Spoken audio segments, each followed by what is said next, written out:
Hello viewers, welcome to our YouTube channel Arman reaction video. আর আমি আরমান চলে এসেছি নতুন আরেকটি ভিডিও নিয়ে তোমাদের সাথে আড্ডা দিতে। তো চলো কথা না বাড়িয়ে মূল ভিডিওতে চলে যাই। আর ভিডিওতে যাওয়ার আগে তুমি যদি আমার চ্যানেলে নতুন হয়ে থাকো, চ্যানেলটি সাবস্ক্রাইব করতে কিন্তু ভুলবে না এবং পাশে থাকা বেল আইকনটি অন করে দাও, যাতে করে পরবর্তী ভিডিওর নোটিফিকেশন চলে যায় তোমার হাতে সবার আগে। এবং ভিডিওতে ভালো লাগে কিন্তু লাইকও দিও। আজকে যে বিষয়টি আলোচনা করতে চাচ্ছি, বাংলাদেশে কিন্তু আজকে একটা ইতিহাস হয়ে গেছে। আজকে কিন্তু আমরা জানি যে বাংলাদেশে এমন একটা ঘটনা ঘটেছে, যে ঘটনাটা কিন্তু আসলে অনেক মানুষই ধারণা করছে যে এই ঘটনাটা বাংলাদেশে ঘটাতে পারবেন না। এবং এই ঘটনাটা ঘটার পরে প্রসিকিউটর তাজুল ইসলাম কিন্তু বলতেছেন যে, যে বিষয়টা নিয়ে মূলত আজকে আলোচনা করব, তাই বলতেছেন যে সাহস থাকলে দেশে আসুন, দেশে এসে আপিল করুন, আত্মসমর্পণ করুন, জেলে যান এবং আপিল করুন 30 দিনের ভিতরে, তা নাহলে কিন্তু আপিলের সুযোগ নেই। হ্যাঁ, সে কথাটাই বলতে চাচ্ছে। অর্থাৎ শেখ হাসিনার কিন্তু আজকে রায় হয়ে গেছে এবং ফাঁসির আদেশ হয়ে গেছে। তো সেই বিষয়ে তাজুল ইসলাম কি বলতেছেন এবং কি পরামর্শ দিচ্ছেন শেখ হাসিনাকে, তাই কিন্তু আজকে আলোচনা করে শুনবো। হ্যাঁ, এই ভিডিওটি কিন্তু অবশ্যই যমুনা টিভি থেকে নেওয়া এবং যমুনা টিভির এই ভিডিওর লিংক কিন্তু আমরা আপনার ডেসক্রিপশন বক্সে কিন্তু পেয়ে যাবেন। চাইলে সেখানেও কিন্তু ঘুরে এসে ভিডিওটি দেখতে পারেন। তো তার আগে চলুন আমাদের সাথে আমরা একটু আড্ডা দিই এই ভিডিওটি নিয়ে। তো তাজুল ইসলাম সংবাদ সম্মেলনে কি বলতে চাচ্ছেন এবং কি বলছেন, চলুন আগে শুনে আসি। যে দুজন আসামি পলাতক রয়েছেন তাদেরকে ফিরিয়ে আনার ব্যাপারে রাষ্ট্র দুই ধরনের পদক্ষেপ নিতে পারেন। একটি হচ্ছে ভারতের সাথে সম্পাদিত 2013 সালের যে অপরাধীর বহিঃসমর্পণ চুক্তি, অর্থাৎ এক্সট্রাডিশন ট্রিটি 2013, সেই চুক্তি অনুযায়ী আমাদের এখানে যেহেতু মানবতা বিরোধী অপরাধের দায়ে তারা সাজাপ্রাপ্ত হয়েছেন, তাদেরকে বাংলাদেশ ভারত সরকারের কাছে ফেরত চাইবে এবং ভারত সরকার যদি আইনের শাসন, ন্যায় বিচারের প্রতি শ্রদ্ধাশীল হয়, তারা সেই আসামিদেরকে ফেরত প্রদান করবেন এবং তাদেরকে বাংলাদেশে ফেরত আনার মাধ্যমে তাদের উপরে যে সাজা দেওয়া হয়েছে সেটা কার্যকর করা যাবে। ভারতের দ্বিতীয় সাথে যে কিন্তু প্রক্রিয়া আছে বাংলাদেশের সেটি একটা হচ্ছে বন্দি বিনিময় যে প্রথা আছে, এটা ইন্টারপোলের 2013 মাধ্যমে, সালে হয়েছে, যেহেতু একটি সেটার কথাই কিন্তু উনি এখানে বাংলাদেশের বলতেছেন। একটা ট্রাইব্যুনাল থেকে উপযুক্ত আদালতের থেকে তাদের মৃত্যুদণ্ড প্রদান করা হয়েছে, তাদেরকে ইন্টারপোলের মাধ্যমে গ্রেপ্তার করে বাংলাদেশে এনে সেই সাজা কার্যকর করা যেতে পারে। এই ব্যাপারে বাংলাদেশের স্বরাষ্ট্র মন্ত্রণালয়, পররাষ্ট্র মন্ত্রণালয় সম্মিলিতভাবে প্রয়োজনীয় ব্যবস্থা গ্রহণ করবেন। যে কোনো এটা আদালতের দ্বিতীয় পর্যায়ের আদেশের কথা বিরুদ্ধে যদি বললেন। আপিল করতে হয়, যেমন আমাদের এই মামলায় এই সাজার বিরুদ্ধে 30 দিনের মধ্যে আসামিরা চাইলে সুপ্রিম কোর্টে আপিল দায়ের করতে পারবেন, কিন্তু সেই আপিল দায়ের করতে হলে পলাতকরা কেউ করতে পারবেন না, কারণ পলাতক ব্যক্তির আইনগত কোনো অধিকার থাকে না। তাহলে আপিল করতে হলে তাকে অবশ্যই এসে বাংলাদেশে আত্মসমর্পণ করতে হবে এবং জেলে গিয়ে তিনি তখন সুপ্রিম কোর্টের কাছে তার সাজার বিরুদ্ধে আপিল দায়ের করতে পারবেন। যদি আত্মসমর্পণ না করেন তাহলে তার রাইট অফ অ্যাপিল থাকবে না। আমরা বারবারই বলেছি এবং আদালত এটা কিন্তু বারবার পরিষ্কার করেছেন যে ক্রাইমস অ্যাগেনস্ট হিউম্যানিটি, অর্থাৎ মানবতার বিরুদ্ধে অপরাধ হতে হলে তাকে দুটো শর্ত পূরণ করতে হবে। যে অ্যাটাক বা আক্রমণের মাধ্যমে মানুষ যে হত্যা হয়েছে, সেই অ্যাটাকটা হতে হবে ওয়াইড স্প্রেড অথবা সিস্টেম্যাটিক। আদালত এখানে তার ফাইন্ডিং দিয়ে বলেছেন, জুলাই আগস্ট 2024-এ বাংলাদেশের ছাত্র জনতার উপরে যে অ্যাটাকটা করা হয়েছিল, সেই অ্যাটাকটা হয়েছিল নিরস্ত্র সিভিলিয়ানদের উপরে, নাম্বার 1। নাম্বার 2, এটা ছিল ওয়াইড স্প্রেড, ব্যাপক মাত্রায় আক্রমণ, কারণ বাংলাদেশের almost every part of the country এই অ্যাটাকটা পরিচালিত হয়েছে। দ্বিতীয়ত যেটা তারা বলেছেন যে ওয়াইড স্প্রেড হওয়ার পাশাপাশি এই অ্যাটাকটা ছিল সিস্টেম্যাটিক, কারণ রাষ্ট্রের টপ র্যাঙ্কিং থেকে একদম কমান্ড এসে নিম্ন স্তর পর্যন্ত কমান্ড পৌঁছেছে এবং রাষ্ট্র সম্পূর্ণভাবে সম্পৃক্ত হয়ে এই অপরাধটা করেছে, সিস্টেম্যাটিক। এবং এইটা সরকারের তারা করেছেন শীর্ষস্থানীয় পর্যায় থেকে তাদের অর্ডার সম্পূর্ণ দেওয়া হয়েছে। জ্ঞানত, তারা জেনে বুঝে এটা করেছেন। বাংলাদেশে কোথায় কত লোক মারা গেছে, কি আক্রমণ হচ্ছে, কি অস্ত্র ব্যবহার হচ্ছে, সব সম্পর্কে এই অপরাধীরা যারা সাজাপ্রাপ্ত হয়েছেন তারা প্রত্যেকে জ্ঞাত থেকে, তাদের নলেজের মধ্যে থেকেও তারা এই অপরাধ সংগঠন করেছেন। সুতরাং ওয়াইড স্প্রেড, সিস্টেম্যাটিক এবং উইথ দি নলেজ, এই সবগুলো শর্ত এই অপরাধের মধ্যে এই শর্তগুলো পূরণ হয়েছে। এর মধ্যে কিন্তু আদালত তার অবজারভেশনে বলেছেন যে এই আসামিরা বিচার চলমান থাকা অবস্থায় মামলার সাক্ষী, বিচারক এবং ট্রাইব্যুনালের সাথে সংশ্লিষ্টদেরকে হত্যা করার, তাদের বাড়িঘর জ্বালিয়ে দেওয়ার হুমকি দিয়েছিলেন এবং সেই দায়ে কিন্তু আসামি শেখ হাসিনার 6 মাসের কারাদণ্ড হয়েছে। সুতরাং এটা প্রমাণিত আদালতের মাধ্যমে যে তারা হুমকি ধামকি দিয়েছিলেন, কিন্তু বাংলাদেশের জনগণ, এই প্রশাসন, এই বিচারের সাথে সম্পৃক্ত কেউই এই হুমকিতে ভয় পাননি। তারা তাদের প্রতি আইন সম্মত উপায়ে যে দায়িত্ব অর্পিত হয়েছিল তারা সেটা পালন করেছেন এবং তার প্রতিফলন আজকের রায়। এই বিচার সম্পূর্ণ স্বচ্ছভাবে পরিচালিত হয়েছে। কোনো কর্নার থেকে, ইভেন স্টেট ডিফেন্স লয়ার থেকেও এই বিচারের স্বচ্ছতা নিয়ে, এই বিচারে কোনো ইনজাস্টিস হয়েছে, কোনো জায়গায় মিথ্যা সাক্ষ্য দেওয়া আছে, এই অভিযোগ কেউ কখনো করেনি, করতে পারবেও না। গোটা দুনিয়ার সামনে এই বিচার হয়েছে, আপনারা সাক্ষী ছিলেন। আমরা কখনো কখনো এগুলো লাইভ টেলিকাস্ট করেছি।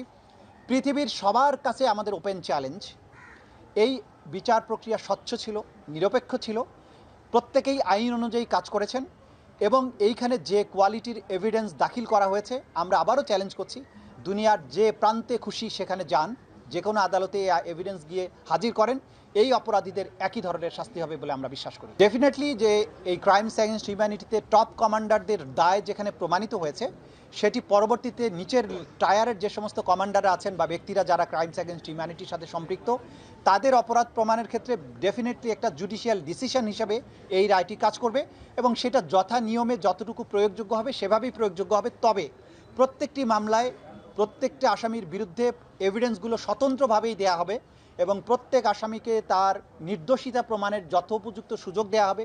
তিনি চাইলে তার নির্দোষিতা প্রমাণের জন্য তার ডিফেন্স উইটনেসকে আনতে পারবেন, ডিফেন্স ডকুমেন্ট প্রডিউস করতে পারবেন।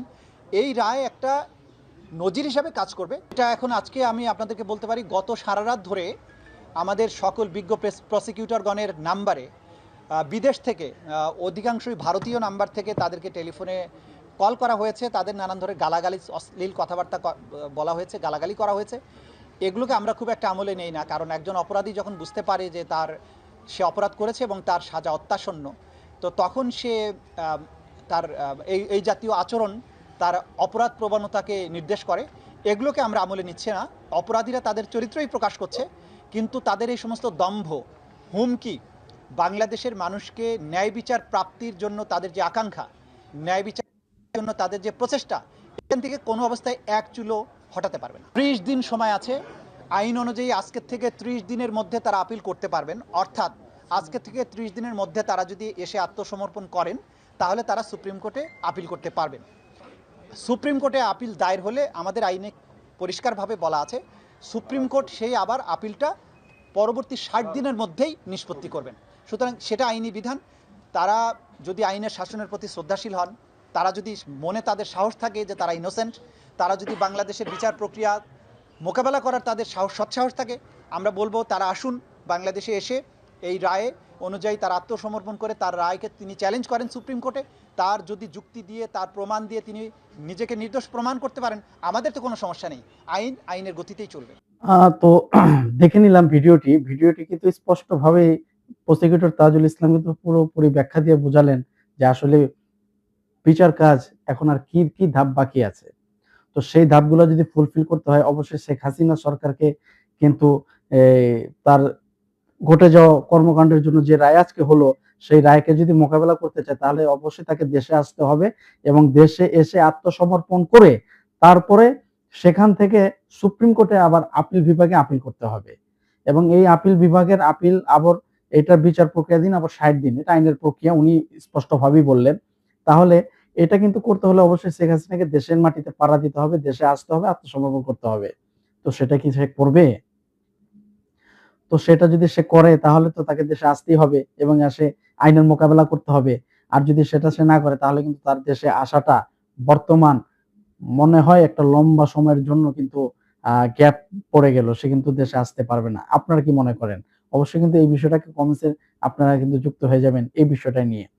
তো তাজুল ইসলাম কিন্তু এখানে স্পষ্টভাবে ব্যাখ্যা করলেন যে জুলাইয়ে যে গণ অভ্যুত্থান, ছাত্র জনতার যে গণ অভ্যুত্থান এবং এই গণ অভ্যুত্থানের ভিতর দিয়ে শেখ হাসিনা সরকারের যে পতন ঘটছে এবং পতন ঘটার আগে সর্বস্ব শক্তি নিয়ে এই ছাত্র জনতাকে মোকাবেলা করার জন্য যা যা করণীয় সে করছে, এগুলো কিন্তু প্রকাশ্যে সমস্ত মানুষের মেমোরিতে কিন্তু এখনো গাঁথা।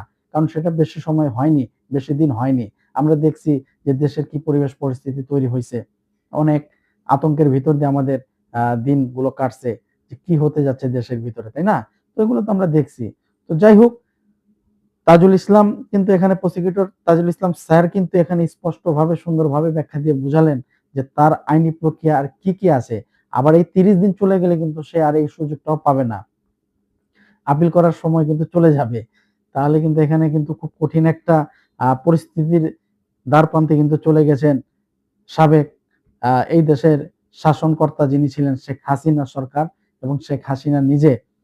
তাহলে এতে করে বোঝা যাচ্ছে যে তার পথ কিন্তু বাংলাদেশে অনেকটাই ঘুচিয়ে এলো বলেই মনে হয়। আপনারা কি মনে করেন? আসলে যতদিন পর্যন্ত আওয়ামী লীগ সরকার আবার এই বাংলার জমিনে না আসতে পারবেন, ততদিন মনে হয় না শেখ হাসিনা সরকারের আবার শেখ হাসিনা এই দেশে আসতে পারবেন এবং আবার সরকার গঠন করে আবার আমাদেরকে শোষণ শাসন করতে পারবেন। তো যাই হোক, ভিডিওটি এই ছিল। খুব ইনফরমেটিভ ভিডিও ছিল। আজকের দিনের জন্য খুব উপযোগী একটি ভিডিও ছিল। আজকে তো এক ঐতিহাসিক দিন ঘটে গেছে এবং এর রায়ও জনগণ দেখতে পাইছে। অনেকে তো ভাবছে হয়তোবা রায় হবে না। এটা সর্বোচ্চ সাজা যেটা শেখ হাসিনার, অনেকে মনে করছেন যে এটা হবে না। আবার অনেকে ভাবছেন যে না, তার অপরাধ যেগুলো ছিল অবশ্যই তার সর্বোচ্চ সাজা হওয়াটাই স্বাভাবিক এবং এই ট্রাইব্যুনাল, আন্তর্জাতিক ট্রাইব্যুনাল অবশ্যই এই রায়কে জনগণের রায় হিসেবে সুন্দরভাবে উপস্থাপন করবেন। জনগণের অধিকার, রাষ্ট্রের অধিকার যে ন্যায় বিচার পাওয়া, সেটা প্রতিষ্ঠিত হবে। তো এই তো ভিডিও। আপনাদের কি মন্তব্য? অবশ্যই আপনারা কিন্তু কমেন্ট বক্সে জানিয়ে যাবেন। আমি জানি আপনাদের অনেক মেধা, অনেক প্রজ্ঞা, আপনাদের জ্ঞান অনেক বেশি। আপনারা কিন্তু আপনাদের মতামতগুলো সুন্দরভাবে কিন্তু কমেন্ট বক্সে জানিয়ে যাবেন। আমরা এখান থেকে অনেক কিছু শিখতে পারবো বলে আশা করি। তো আজকের ভিডিও এই পর্যন্ত। পরবর্তী ভিডিওর জন্য শুভকামনা করে আজকের মতো এখানেই বিদায় নিচ্ছি। আল্লাহ হাফেজ।